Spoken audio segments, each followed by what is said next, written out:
Бүгін бізде кезекті тапсырыс бойынша осындай пластиктан оюлар жасалды. Қазір мен сіздерге оюларды көрсетіп, размерлерін айтып және бағаларына тоқталып кетейін. Мынау бізде бірінші оюымыз осындай шаңырақ оюы. Бұл шаңырақ оюы бізде өлшемі 40-40 см диаметрі, бағасы 2,5 мың теңге болады. Одан кейінгі ою бізде мынау 40-40 сантиметрлік қошқар мүйіз оюы, бұл бізде 2,5 мың теңге. Және де тура сондай ою 32-32 сантиметр 1800 теңге болады. Мына екеуінің айырмашылығы мынандай. Бұрыштан тақаған кезде мына осындай болып шығады.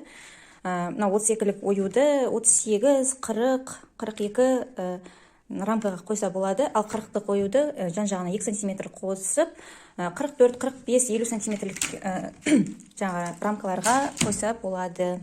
Бағаларын айтып кеттім. Мына жерде бізде жаңағы шай көрпе, келін көрпе деп жатады. Сондай көрпеге арналған диаметрі 60 сантиметрлік. Мына жақтан, мына бұрыштан мына жерге дейін бізде 60 сантиметр болады. Бұл бізде 2900 теңге. Және де мына оюларын жеке былай бөліп алып, осы жерін ғана алып, сау келесіне, тағы да басқа жерлеріне келтіріп жіберуге болады. Келесі ою бізде мындай күрделі ою.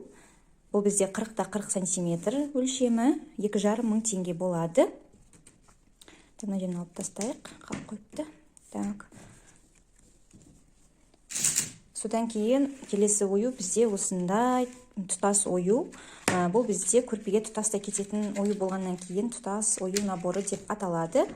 Мынау бізде мына басында тұратын оюы және де мынау ортасына кететін оюы. Бұл екеуі бірге бізде 4,5 мың теңге. Мынау ортасындағы ою, бұл тұтас оюдың жартысы болып саналады.